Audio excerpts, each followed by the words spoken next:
সরল অঙ্ক কিন্তু শুধুই সরল না, সরল অঙ্ক মারাত্মক লেভেলের কঠিন একটা অঙ্ক।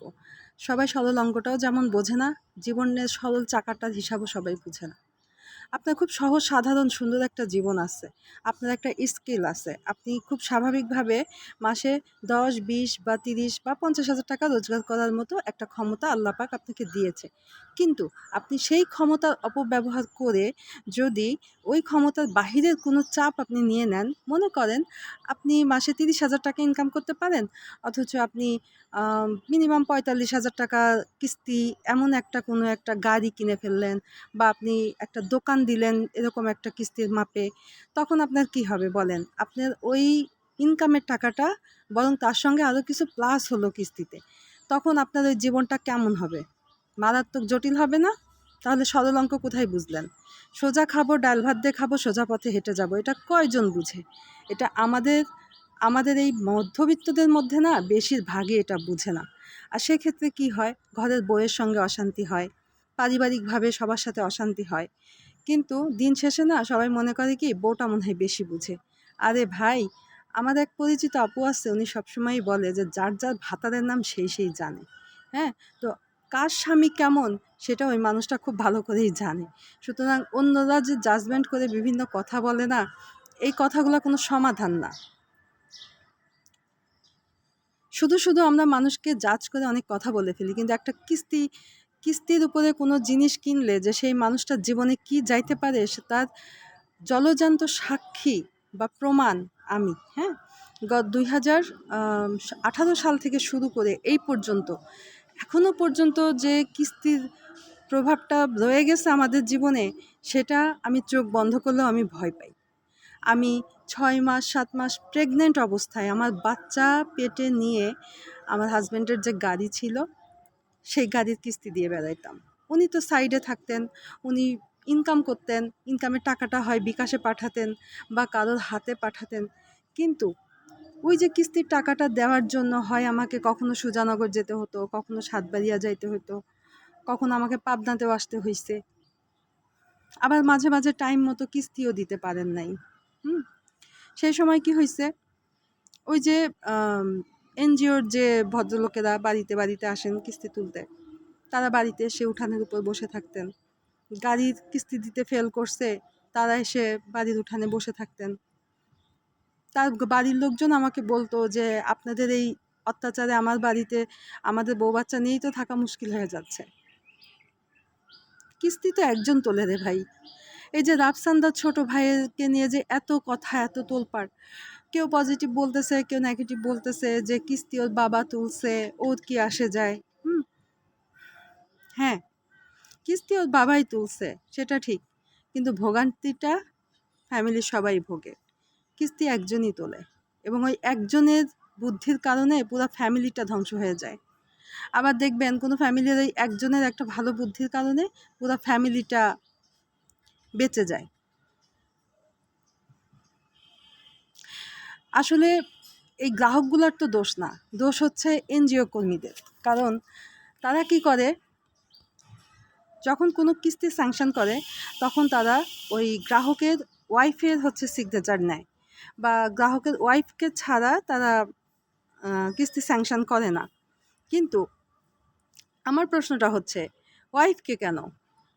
একজন গ্রাহককে তুমি যখন কিস্তি দিবা, হইতে পারে সেটা 2 লাখ 5 লাখ বা হোক সেটা 10,000 টাকা, তুমি তার বউকে কেন জিম্মি করতেছো? তার বউয়ের সাথে সাইনটা কেন নিচ্ছ?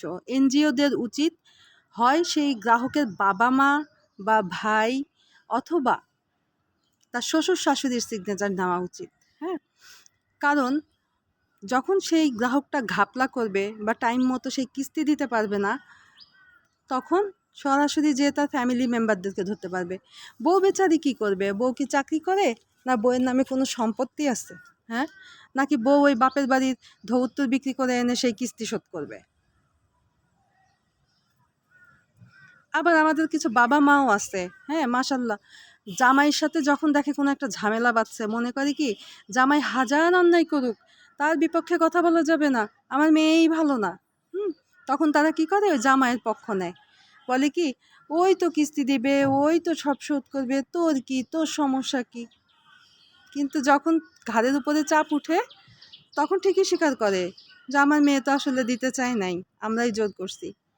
কেন বাবা এই কথাটা পরে কেন বলো? কিস্তি যে এতটা এতটা মর্মান্তিক বিষয়, এই কিস্তির জীবনটা সত্যি খুবই খুবই দুর্বিষহ একটা জীবন। এই গাড়ির কিস্তিগুলোর পিছনে দৌড়াইতে দৌড়াইতে আমি অসুস্থ অবস্থায়ও দৌড়াইছি, এবং আমার সব থেকে কষ্টের বিষয়, আমার ঘরে টাকা ছিল কিন্তু আমার পেটের সন্তানের চিকিৎসা হয় নাই, কারণ ওইটা ছিল গাড়ির কিস্তির টাকা। ওই টাকায় হাত দেওয়া যাবে না, ওই টাকায় হাত দিলে টাইম মতো গাড়ির কিস্তি দেওয়া যাবে না।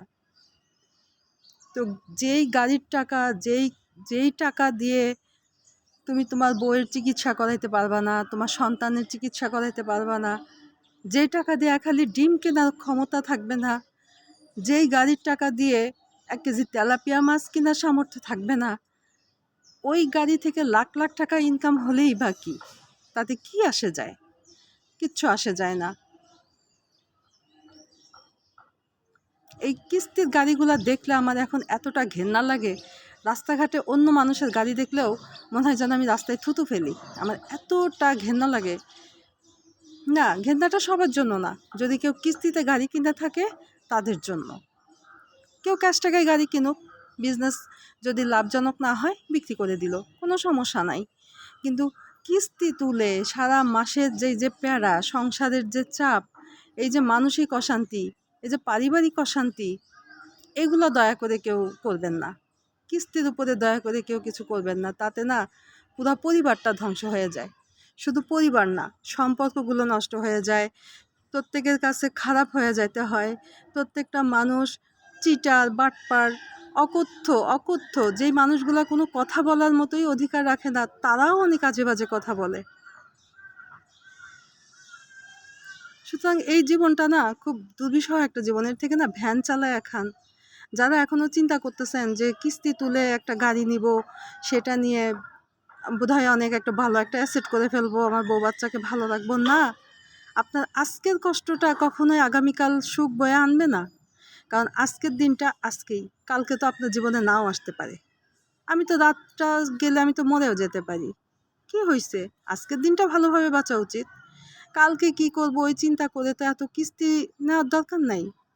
তখন ওই কিস্তি যখন সন্তানের ঘাড়ের উপর রেখে যদি আল্লাহ না করুক দুনিয়া থেকে বিদায় নিতে হয়, তখন তো ওই সন্তানটা ভুগতে হবে, তাই না? কি দরকার কিস্তির উপরে এত সহিংসা ভাব দেখানোর? তো কোনো প্রয়োজন নেই। সোজা পথে ডাল ভাত খেয়ে চলাটাই কি ভালো না? আমি তো তাই বুঝি।